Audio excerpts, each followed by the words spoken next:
सबसे पहले हम आपको आज ये दिखाने वाले हैं कि गैंगस्टर लॉरेंस बिश्नोई की सलमान खान से आखिर ऐसी क्या दुश्मनी है कि वो सलमान खान का पीछा छोड़ने के लिए तैयार नहीं है।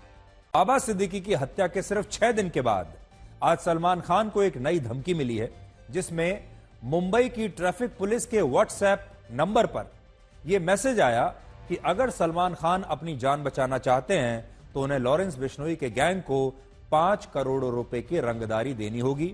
और इसमें यह भी लिखा है कि अगर सलमान खान ने यह 5 करोड़ रुपए नहीं दिए और इस मैसेज को गंभीरता से नहीं लिया तो उनका हाल भी वही होगा जो बाबा सिद्दीकी का हुआ है। अब आप सोचिए, लॉरेंस बिश्नोई के लोग ये धमकी दे भी कहां रहे हैं? मुंबई पुलिस के व्हाट्सएप नंबर पर, मुंबई ट्रैफिक पुलिस के व्हाट्सएप नंबर पर धमकी दे रहे हैं। तो यह भी सोचिए क्या जमाना आ गया है। और इन गुंडों की हिम्मत देखिए आप।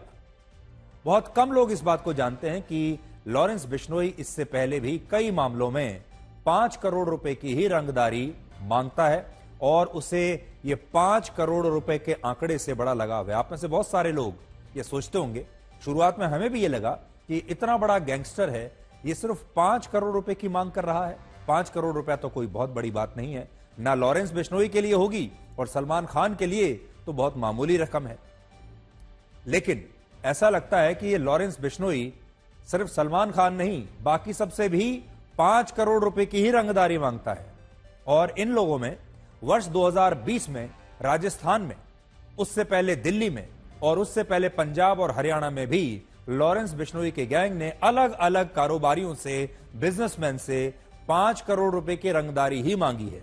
और अब सलमान खान से भी लॉरेंस बिश्नोई के नाम पर 5 करोड़ रुपए की रंगदारी ही मांगी जा रही है। यानी ये लॉरेंस बिश्नोई का एक स्टाइल है कि वो सबसे 5 करोड़ रुपए की ही रंगदारी मांगता है।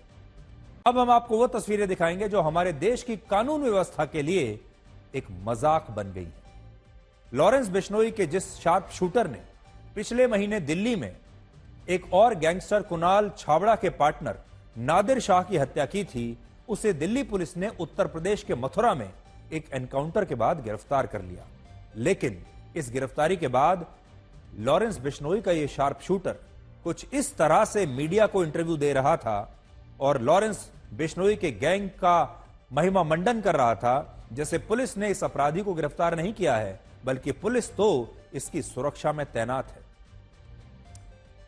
सोचिए, एक तरफ जब अपराधियों को जेल या कोर्ट में पुलिस लेकर जाती है तो उनके चेहरे को नकाब से ढक दिया जाता है, और दूसरी तरफ यहां ये जेब कतरा जैसा दिखने वाला शार्प शूटर पुलिस की मौजूदगी में न्यूज चैनल्स को, मीडिया को एक के बाद एक लगातार इंटरव्यू दे रहा है और बता रहा है कि लॉरेंस बिश्नोई का गैंग कितना महान है, कितना बड़ा है।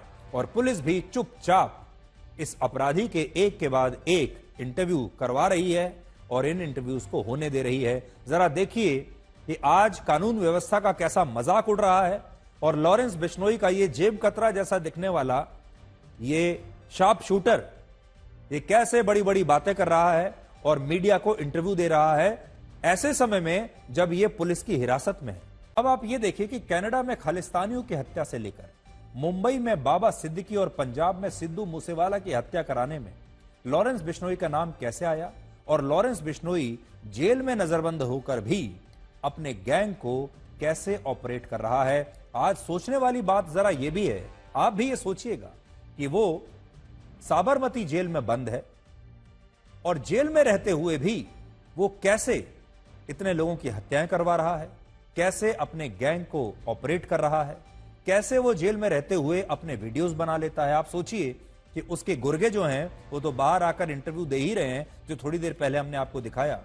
लॉरेंस बिश्नोई भी जेल में बैठे बैठे मीडिया को इंटरव्यू देता है, जेल में बैठे बैठे अपने वीडियोस बनाता है और लगातार जो उसे संदेश देना होता है वो दे देता है। कैसे? लॉरेंस बिश्नोई 31 साल का है और उसका जन्म पंजाब के फजिल्का में हुआ था और बहुत कम लोग इस बात को जानते हैं कि वो पंजाब में छात्र राजनीति का सबसे बड़ा चेहरा बनना चाहता था एक जमाने में। वर्ष 2010 में जब लॉरेंस बिश्नोई ने चंडीगढ़ के डीएवी कॉलेज में छात्र संघ का चुनाव लड़ा था, तब पंजाब यूनिवर्सिटी स्टूडेंट्स ऑर्गेनाइजेशन के उम्मीदवार ने उसे हरा दिया था। और इस हार से लॉरेंस बिश्नोई इतना निराश हुआ कि उसने गैंगस्टर गोल्डी बराड़, लखप्रीत, इंद्रप्रीत और एक और गैंगस्टर करणी के साथ मिलकर उस उम्मीदवार के पैर तोड़ दिए थे। जिस उम्मीदवार ने चुनाव में इसे हराया, उस उम्मीदवार के पैर इसने तोड़ डाले थे। लॉरेंस बिश्नोई की ख्वाहिश थी कि पंजाब के सभी कॉलेजों में उसकी पार्टी के छात्र नेता अध्यक्ष बने, और इसके लिए उसने खून खराबे का सहारा लिया, और यही खून खराबा उसकी महत्वाकांक्षा और उसे अपराध की दुनिया में यह महत्वाकांक्षा ले आई। छात्र राजनीति के दौरान हत्या की कोशिश, अपहरण और रंगदारी के मामले में जब जब लॉरेंस बिश्नोई की गिरफ्तारी हुई, तब तब वो नए नए गैंग्स के संपर्क में आता चला गया। नए नए गैंगस्टर्स उसके दोस्त बनते चले गए और उसका अपराध का दायरा तेजी से बढ़ता चला गया। और आज वो पिछले 1 साल से गुजरात की साबरमती जेल में बंद है, जहां उसे एक अंडा सेल में नजरबंद करके रखा गया है। अंडा सेल में नजरबंद करके सबसे खतरनाक अपराधियों को रखा जाता है, आतंकवादियों को रखा जाता है, और उसी तरह का व्यवहार, उसी तरह की सजा इस लॉरेंस बिश्नोई को भी दी गई है। लेकिन आप सोचिए, इस सब के बावजूद कनाडा कहता है कि उसके यहां खालिस्तानियों की हत्याएं लॉरेंस बिश्नोई करवा रहा है। भारत में बाबा सिद्दीकी और सिद्धू मूसेवाला की हत्या के आरोप लॉरेंस बिश्नोई पर लग रहे हैं। सलमान खान को धमकाने के आरोप इस पर, इसके गैंग पर लग रहे हैं। एनआईए के मुताबिक लॉरेंस बिश्नोई के गैंग में 700 लोग हैं, जिनमें ज्यादातर शार्प शूटर हैं। इनमें भी 300 से ज्यादा शार्प शूटर अकेले पंजाब से आते हैं। तो ये पंजाब का एक बहुत बड़ा गैंग बन गया है।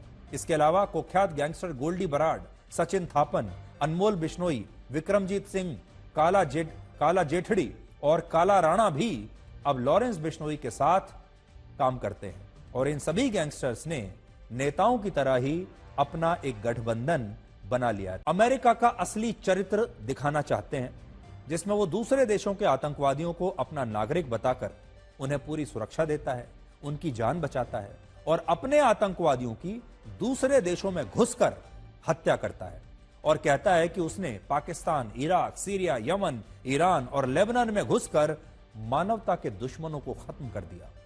लेकिन दूसरे देशों को वो ये कहता है कि वो उसके नागरिकों को आतंकवादी नहीं मान सकते। यानी हमारा आतंकवादी उनके लिए नागरिक है और उनका आतंकवादी पूरी दुनिया के लिए आतंकवादी है। और भारत के साथ भी आज अमेरिका यही खेल खेल रहा है। हम चाहे कितना भी कह लें कि अमेरिका हमारा दोस्त है, हम चाहे कितना भी कह लें कि अब भारत और अमेरिका बहुत मजबूत पार्टनर्स बन चुके हैं, लेकिन अमेरिका का जो एक चरित्र है वो कभी बदलेगा नहीं।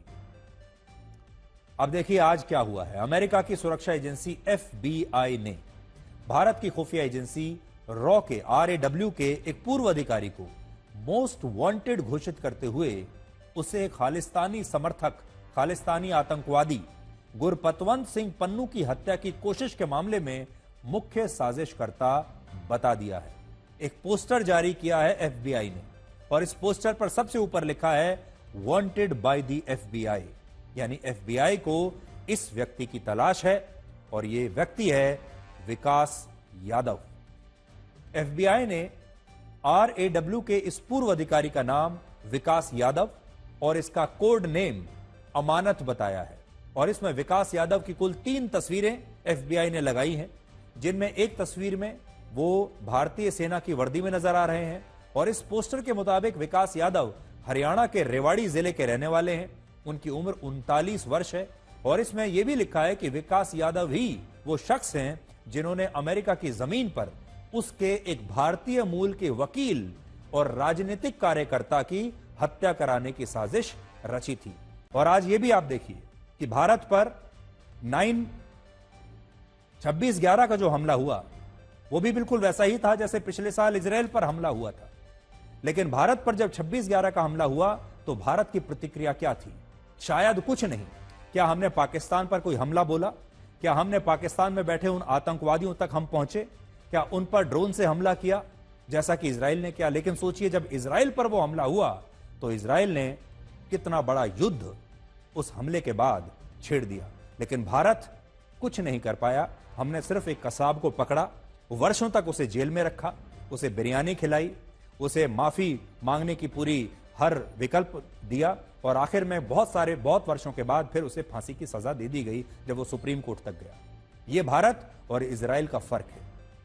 और दुनिया में सिर्फ मोबाइल फोन ही है जो ये जानता है कि उसके मालिक का असली चरित्र कैसा है।